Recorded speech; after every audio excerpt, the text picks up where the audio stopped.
Time now for Back Pages tonight here on Sky Sports News, bringing you a first look at the sports stories in the morning's newspapers. Heading into a big weekend. Joining us tonight, ESPN senior writer Mark Ogden and TalkSPORT presenter Shebahn Aherne back with us. Welcome to you both. Let's quickly run through the Back Pages. Mail has Rashford warning and Max handed community service order for swearing. That's Max Verstappen. Times last shot at glory is the headline. Anthony Joshua looking to be a three-time world champion. Ten Hag's challenge to Rashford and Verstappen's community service for using F-word. The Sun, smelling blood. AJ, the fans want Clarent, I will perform, and Arteta urges his hitman to land a KO blow. Strike back again around the players' fatigue issue. That's Pep. Mikel, meanwhile, is set on statement win at City. Telegraph front page, as we saw before the break, clash of the heavyweights. Haaland there against Gabriel. Those two will be close quarters surely on Sunday afternoon. The boxing is mentioned at the bottom as well. Express back page, we need strikers. Again, the potential for players to strike over an overload of games. Arteta tells Arsenal it's time to go big at City, and Joshua is primed for must-win, quote-unquote, bloodbath. Star has power and the glory. Joshua Dubois building up to their London showdown at Wembley. 96,000 going to be there. Strike force again. That story around potential player strikes and Guardiola pictured. Shebahn, let's start with the back page of the Mail. Rashford warning is the headline. Erik Ten Hag, after a great week for Marcus Rashford, 3 goals in 2 games, saying that he must get his life right to hit top form and revealing that was what was wrong last season. How helpful or not is this, the timing, Shebahn? I actually think when you listen to the press conference in full, it's a fairly positive message that Erik Ten Hag has given towards Marcus Rashford. And I think we've got to give a bit of credit to Rashford as well, because last season he was not at the races. And of course, we knew what happened off the pitch as well. He didn't show up to training. What happened in Belfast should have stayed in Belfast. Turns out Rashford stayed in Belfast, didn't make it back for training. You know, we knew that he was off it. He doesn't get selected for the Euros. But actually, I think it's been so impressive to see him score 3 goals in 2 games in 4 days. That's something that we haven't seen from for quite some time. And Erik Ten Hag said that his lifestyle wasn't right. He lacked professionalism last season. I don't think this will be the first time that Rashford has heard this. So fingers crossed it continues for him. It is up to him to sort that out. And it looks like for now, he's doing that for himself. Mark, how do you think Marcus Rashford will receive it after a brilliant week for him on the pitch? We know that his team had briefed about ex-players upsetting him in terms of his criticism. What do you think this will do from the manager? Yeah, listen, I don't think Marcus Rashford and Erik Ten Hag got the closest relationship, shall we say. I think that it's a professional relationship, but I wouldn't say it's a friendly one in the sense that they would spend so much time together away from the ground. But I think it's a professional relationship, and I think Marcus Rashford will accept that Erik Ten Hag as the manager has issues with how he trained last season, how he played. I do think that Marcus might feel it's a little bit over the top at times, that whether it's Erik Ten Hag's grasp of English or it's just very direct. I think sometimes a manager needs to protect his players a little bit more and just kind of keep it in-house. And I think Marcus Rashford and his people might feel that at times it's been a little bit too much out in the public. But ultimately, it's down to Marcus Rashford. If Marcus Rashford scores the goals on the pitch that he has been doing this week, then all this noise will go away. He's a player that scores in bursts. He has prolific runs of goals and then he goes quiet. And I think, albeit his goals this week have been against Barnsley and Southampton, not the strongest opposition, it's confidence, isn't it? And Marcus Rashford, with confidence, is a very good footballer. So he'll hope that can be the launch pad for better form, better run of goals this season. But ultimately, I think his relationship with Ten Hag will always be one of those where there might be a little bit of friction, bit of tension, but if it delivers on the pitch for Marcus Rashford, it's good. But yeah, it'll never be more than a professional relationship. OK, inside the Telegraph, Rashford lifestyle not right last season again, says Ten Hag. He was looking good in a central position, albeit against League One opposition in the week, Shebahn. What do you think we can learn from this, though? Is it potential that we don't know necessarily players have difficult times in their personal lives as well? It can affect them, just like all of us, I suppose? Oh, 100%. I mean, and I feel that sometimes there are a number of fans that don't have a lot of sympathy for players who might be off the boil or might be struggling with their personal life because they get paid so much money. They shouldn't have struggles. We often hear that. You could go around the vlogs, you can go online. It's tough for players. He's 26 years old. We know that he's active on social media. He does look at criticism. That's what it would seem like. But Erik Ten Hag said today, it's up to him to show the right attitude and train well, and he will be rewarded from that. Rashford has started all 6 games, so no matter their relationship, if Rashford is putting on a professional attitude and scoring on the pitch, playing through the middles now, and is an interesting one for Rashford. He looks very, very good there in the last couple of games. Perhaps that will be the answer for him this season, if Erik Ten Hag will allow that and trust that and makes that decision. But for now, this is the difference that we want to see in Marcus Rashford. And I think credit to him, he's done that himself. Yeah, big game coming up against Crystal Palace. So wish Marcus Rashford the best in his redemption, possibly back in the England squad at some point. Let's talk about players playing too many games. So Mark, I know you've been across this, speaking to player representatives as well. Strike back, the headline in the Mirror. Guardiola and Maresca both agree players taking action, quote unquote, not far away. Mark, on that though, the proximity or not, what do you think about that? Is it imminent? No, it's not. And I think the reality is that the PFA, FIFPro and the players' unions of different, I think France and Spain and Italy are, at the moment, their priority is to deal with the legal action they've got against FIFA, which began in the summer, because they feel that FIFA have got too much control over the fixture list, and their view is that FIFA are basically unilaterally deciding what to play and when to play it, and basically crowbarring their Club World Cup into the summer. So that's the priority of the unions right now. And I don't think, it's a great headline, it's a great soundbite. All week we've been talking about what Rodri said about the players going on strike, but I think there's a reality to it whereby, let's say, for instance, the PFA have got 5,000 members, and they would have to ballot their members as to whether they would go on strike. Now, clearly there's a lot of support at the top end of the game. The Champions League clubs, the top 6, the big 6 for players that are playing too much football. They are playing too much football. But if you're going to ballot your members, you have to ballot everybody, and that involves players that may be League 1, League 2. If you're a player that plays in League 2, you earn £500 a week, you've got a mortgage to pay, you've got a family to pay for. Are you going to vote to go on strike and basically give up that income while you're on strike to support multi-million footballers at the top of the game and stop them to save them from playing glamorous competitions that if you're playing for Accrington, Stanley or Newport County, you can only dream of? So I think they've got a real battle to get a critical mass of support lower down the leagues, and they would need that. They would need, a union is everybody. It's not just the small group of people at the top. So I think it's going to be difficult to get it over the line. But ultimately, the players are playing too much football. I think the one group of people we haven't heard from on this who could stop it right now are the club owners. The club owners are the ones that have signed the deals to play these competitions. They're the ones that want to take the money. They're happy with the TV deals, the prize money. So maybe the club owners should start answering the questions that are being put to the managers. Well, I wonder about the managers and head coaches, though, as well, Shebahn. Pictured in the Express, again, Pep Guardiola. Guardiola will back players taking action. We need strikers. But surely Guardiola and Enzo Maresca has been talking about this, Shebahn. Surely they could just rest players at key times, wouldn't they? But it's very difficult to rest Rodri, I suppose, is the bottom line. Well, Rodri being the player who kind of opened up this conversation last week. I mean, he's going to win the Ballon d'Or. I mean, he's an absolutely exceptional player who has played at the highest level all season last time round and then goes on to do what he did at the Euros.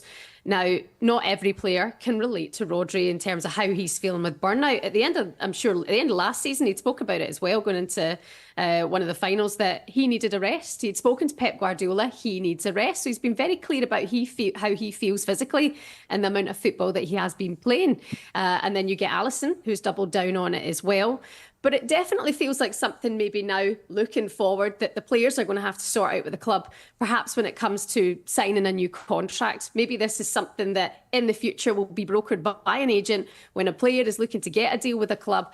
I'm playing a maximum amount of games here. I'll be playing in whatever competition because, as Mark said, that it's going to be so difficult to manage everybody together to do a strike. So perhaps it becomes something within their contracts maybe in the future moving forward. Indeed, we'll get to Erling Haaland in due course out of Manchester City, Arsenal, Mark. But is there not evidence there with players when we do see them have a rest that the performance spikes, that perhaps it's in club's best interest to maybe give them a break? We saw it in 98, 99 with Peter Schmeichel got a holiday, didn't he? Absolutely. Erling Haaland, you're right, is the perfect example. Mo Salah is another player that had a summer break and has started the season really well. So, players do need a break. And I think, the players that play for Man City and Chelsea, they potentially could go from the Champions League final, and certainly City's case, at the end of May, an international break the following week, and then straight into the Club World Cup in America for 4 weeks, and then 3 weeks later, when it finishes, the Premier League season starts. So those players need a break. Now, is a break a full 3 weeks off and doing nothing apart from lying on a beach, or is it a break, a bit of training here and there? It's not enough. And end of that season is the World Cup as well. So the players are right. They have to find somewhere to get a break. And I think the issue right now is that the thing that's caused all the problem here, the lightning rod, is the Club World Cup. It's a club competition that's been basically plonked in the middle of the summer when FIFA saying, oh, well, it used to be the Confederations Cup, which was a 2-week tournament of 8 teams. This is 32 teams playing 63 games. And nobody wants it. I don't think the fans want it. I don't think the players want it. They haven't got a broadcast deal yet, so the TV companies don't seem to want it. So FIFA wants it, but I don't know who else does. Yeah, and we all want the star players to play in those games, don't we? Vincent Kompany's talking about an allowance for players over the calendar year, club and country, how much they can play. We'll get back to this topic, I'm sure, in the near future. Let's get to the big game, though. We all want Haaland and company to play in this one. Manchester City against Arsenal, back page of The Sun. Arteta urges his hitmen to land a KO blow, with the boxing, of course, juxtaposed there. Shebahn, how important that Arsenal do go for the win on Sunday? Do you think they will?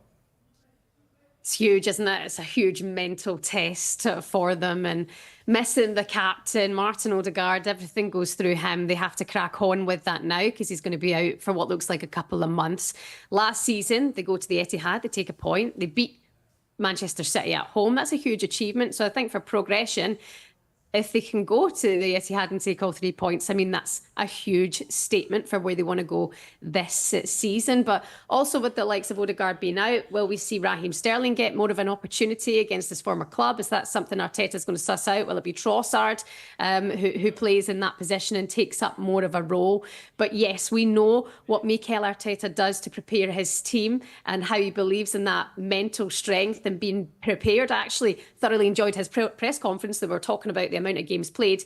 You know, they've been away to Atalanta just a couple of days ago, so they've had one less game, one training day one less day to prepare going up ahead in this game. You know, it's been a lot for them. That's 3 away games over the last week. If they can go take all 3 points, I mean, I have to say it's looking like it could be their season if that happens. It'd be a big win, wouldn't it, Mark? Rodri questioned Arsenal's intent back in March, didn't he, when they went to the Etihad and seemingly were happy for the draw. Do you think that perhaps a point is better this time, just the context, as Shebahn says, the injuries and the way the fixtures have played out? It's a tough one because City are 2 points ahead, I think, already. And even now at this early stage, you don't want to give City any kind of advantage or lead. And I think from Arsenal's perspective, I think you're at the stage now where they've been knocking on the door for 2 seasons. They've been runners-up twice. Last season, they went to City to avoid losing. I think this time they've got to go there to win. Now, they might not do that, but I think it's a statement. It shows, I think this Arsenal team needs to show that they can win at Liverpool, they can win at Man City. And I think last season they didn't really go for it. They've got to do that now. If they're going to win the title, they have to win the games that they didn't win last season. It's all right beating the teams you're expected to beat, but these are the games you have to win. Go to the Etihad and really, really try and take advantage of the chance you've got to, lay a marker down. But I'm just not quite sure they're ready for it yet. Kept 2 big clean sheets this week, thanks to David Raya, of course, and the centre-half Saliba and Gabriel, who Jamie Carragher writes in The Telegraph on the cusp of joining greats. Do you agree, Shebahn? Do they need to get some trophies first, or are they already there in terms of a partnership? There's no doubt they're absolutely brilliant players. I've got no concerns over that. But yeah, I think if they can win the Premier League this season, they're right in about there with no other concern. What do you think, Mark, about the partnership Saliba and Gabriel? You've got Terry pictured there, I think Carvalho as well, Vidic and Ferdinand. People might go back to Bruce Pallister, Adams and Bold. Yeah, all those partnerships you mentioned, they had longevity, and they won trophies season after season, year after year. So I think that is the measuring stick, isn't it? I think as good as they are, as promising they are, they haven't actually won anything apart from an FA Cup. What would it have been 3 or 4 years ago now? So yeah, we can kind of rush to bestow greatness on players at times of partnerships, and they've got all the attributes, but they've got to win something. If they don't win anything in the next 2 or 3 years, Arsenal, this partnership will be forgotten about. That is the reality, that if they don't put trophies on the table, nobody will be talking about Saliba and Gabriel in years to come. So they have to win something. They have to win big trophies to back that up. OK, let's talk about the man they'll be facing then, presumably Erling Haaland, who's had a summer off, 36 days, Shebahn. And Jason Burt's written a brilliant feature in The Telegraph. Haaland steps up a level after taking off his socks. The other side of that is him pictured meditating seemingly or doing yoga in a Norwegian river in the summer. How revealing is this about the power of rest and indeed psychology for Erling Haaland? It's everything, isn't it? We've heard from a number of his players around him just how focused and how committed he is. His off days are spent in ice baths. You know, he's all about his recovery, but that's incredible when we're talking about that strike there. And we look at what Haaland's done so far this season with 9 goals, going for what could be his 100th goal for Manchester City at the weekend. And he finished up on the 8th of June and reported in for training on the 13th of July. And we saw it on social media. He's DJing in clubs. The guy's having the best time ever. He's out on the yacht. He's living the life and he's had that time to himself. So this barefoot thing, taking the socks off, is one you might want to try, Mark and Teddy. It's called grounding. Barefoot on the ground, it helps pick up the Earth's surface electrons. He will do anything if it means he's going to better his performance. So do you know what? Let him crack on. He's going to go far. But yeah, I mean, wonderful stuff. And we're talking about Rashford there. I mean, even him being off at the summer and, you know, being out of the Euros squad. We're talking about strikes. There's a number of players who have had that rest and seem to have been benefiting from it. And Haaland is definitely one of them.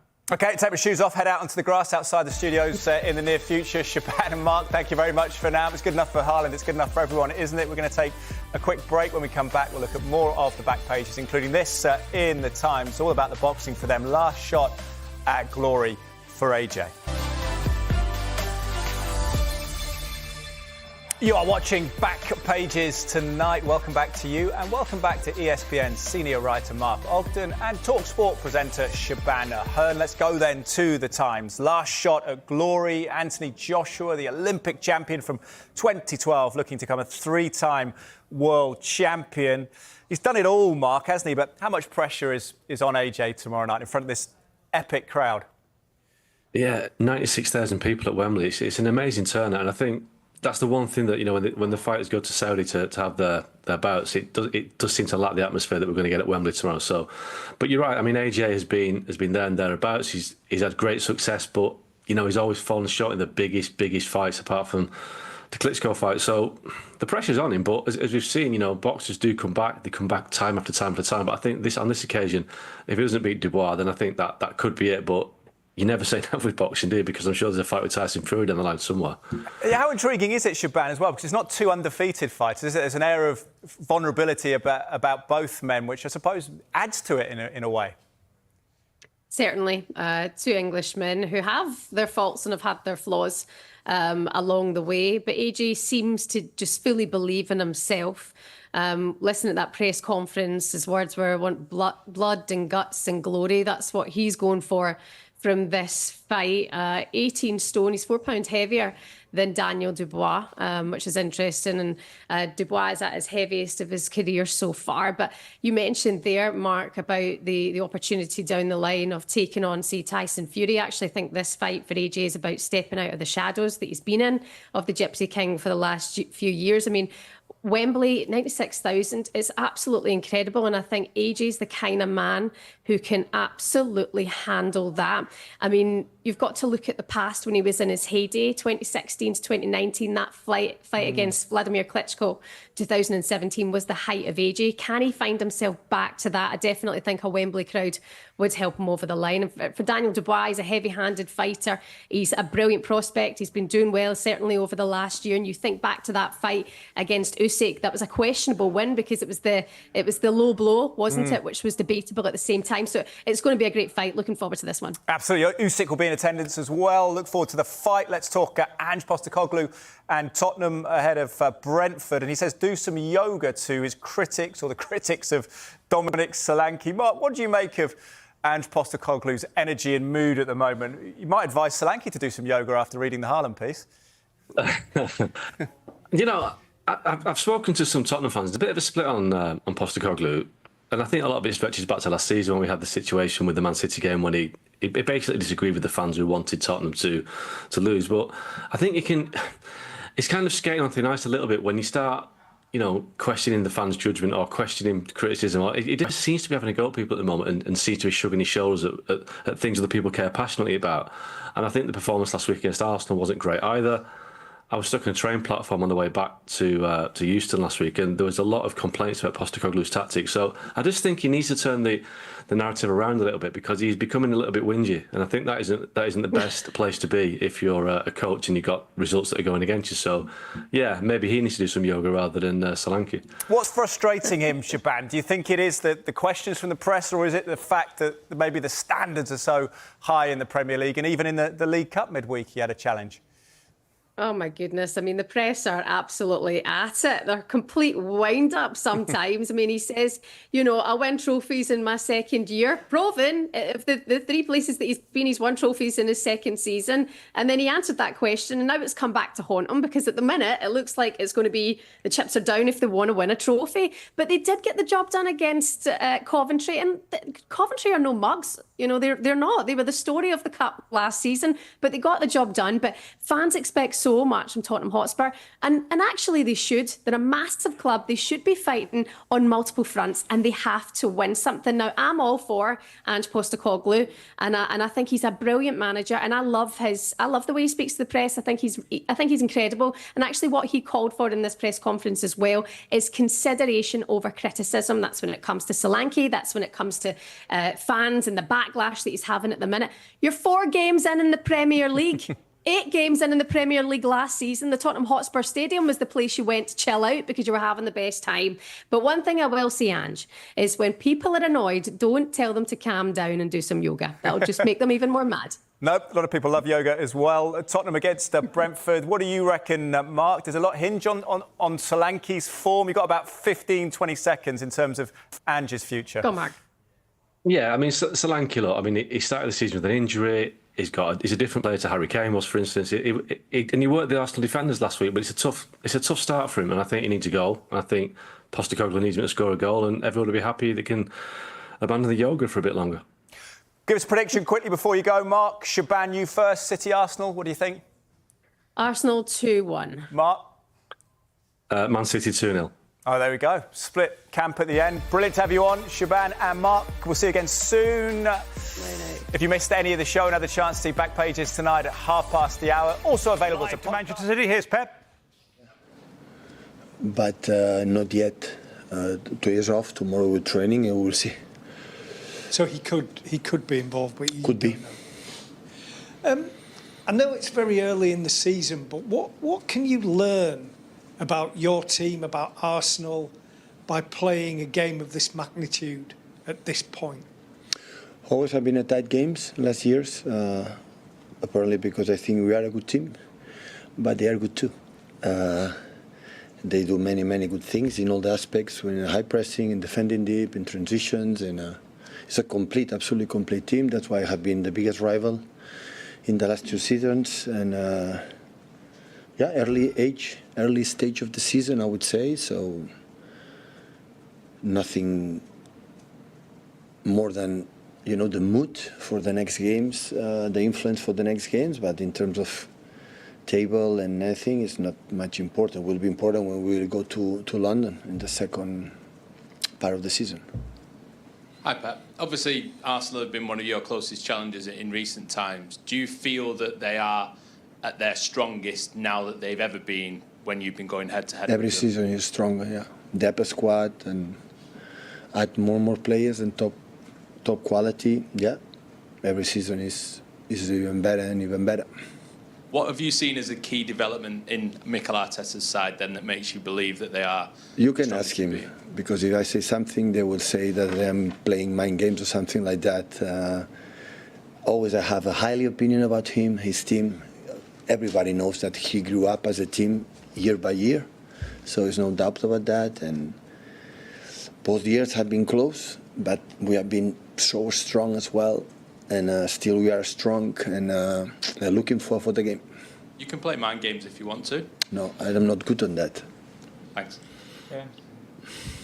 When you won the title last season, Rodri was asked what the difference between City and Arsenal was, and he said he felt it came down to mentality. I think when he played in the March, he said, I saw them and said, these guys, they don't want to beat us, they just want to draw. Said, there's that mentality, I don't think we would do it the same way. Do you feel there's still a difference mentality-wise? No. You don't agree with Rodri and stuff there? And Arsenal, you think there's been a growth then in where they're at mentally? But not now, 4 years ago. No.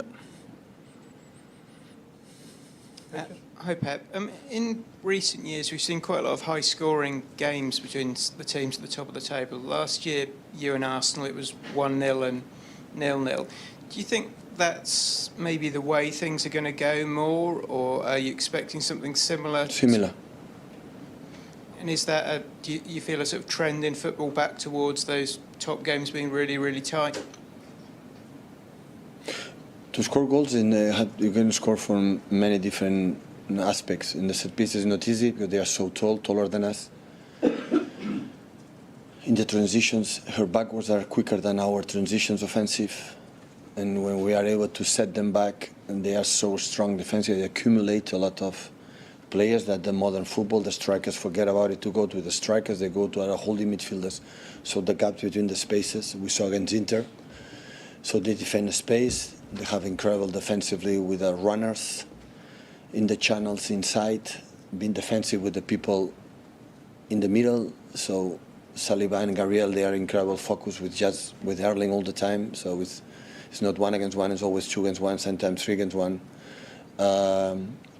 So that's why it's difficult to attack them. So they didn't, I think in 24 they didn't lose away.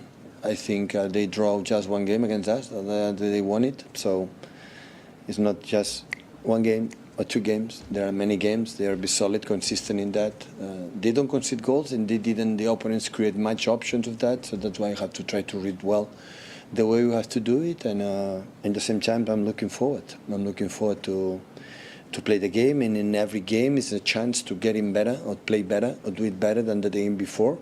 And as much you play when the opponent, they are consistent and doing similar things, always you have a chance to improve some aspects. So it's a chance for us. We play at home, and hopefully we can do a good performance.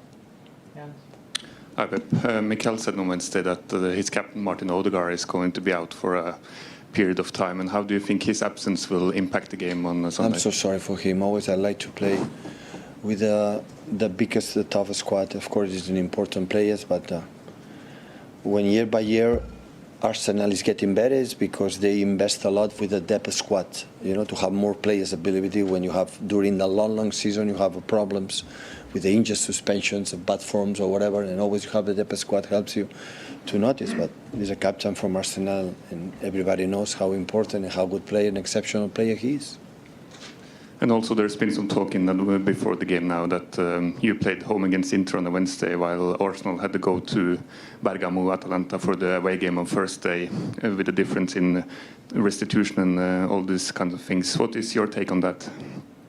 It's an advantage, but I'm going to make a list in the last 6 years how many times we were in disadvantage against the tough opponents when we have less days of recovery. I have a huge list to show you, but of course it's a little bit advantage. Hi, Pep.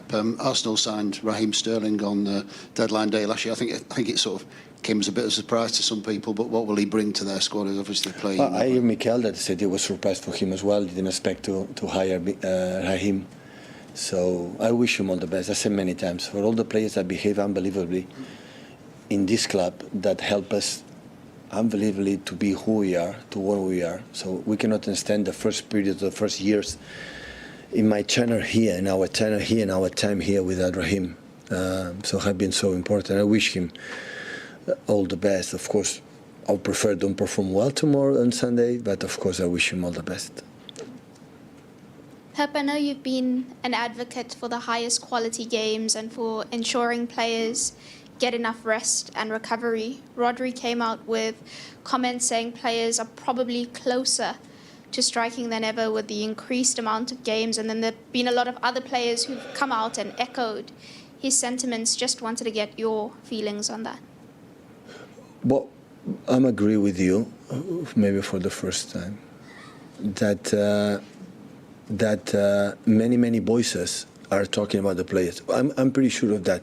If something is going to change, always must come from the players. The only ones can change something is about the organization to take a voice and do something. That business can be without managers, can be without sporting directors, can be without media, can be without owners, but without the players, cannot be played. So they only have power to do it is them. So, and also I'm pretty sure they do it to make a justice game, to be a more attractive game, and that's the reason why I think not just Rodri, so many players, not just, I would say not just in these countries and all around the world, the people is starting to talk. Yeah, we'll see. Hi, Pep. You've not lost at home now since the Brentford game in November 2022. Sorry? You've not lost at the Etihad in the league since the Brentford game just before the World Cup. I don't like this type of questions. you did it against Brentford. Look what happened. So I advise you to change the subject. You have time. Right. So there's no particular reason why you want to stay at why you're playing so well at home. I know you win matches away, obviously. Listen, I had the feel. Of course, it's a good record to win the Premier League that we won in the last years, 4 in a row. You have to make incredible results at home, incredible results away. Otherwise, you cannot win. So the contenders we had in Liverpool and Arsenal in the last years is above 90 points. So I remember 80, 90. The people don't do 90 points. So we have to do a lot of points at home, and in the bad moments win games, in the bad performance win games, and on both sides. In Etihad, in away from Etihad. Hi, Pep. Obviously, Phil was missing over the international break. He's come back now. Has he benefited from that break? I know. Appreciate he was ill. Phil Foden, yeah. Every player needs break, rest, and have some disturbing in the last weeks. But he played good 45 minutes the last game and was the best player in the league last season. So of course we need him. To make competition and fight with the other midfield players or other wingers, and it's important he's back and he played good minutes. And unfortunately, the final decision was not a little bit more calm, to take it. But his intensity in pressing and his movements in the small pockets is one of the best of the world. So that's why we are very pleased. He's pleased. You can imagine how pleased I am that he's back. Is he ready to play 90? Yeah, I think so. One more before the embargo, guys, with Simon just in front of you. Thank you. Hi, Pep. I know you said it's not as important, this game, as the one at Arsenal later in the season, but with the chance to go 5 points ahead. No, I'm saying it's so important. Take it. It's important the game against Arsenal. In terms of you're going to win or lose the Premier League, it's not. Right? After 5 games, never is important. But if we don't think Arsenal, with the quality they have, is not important, we'll be wrong.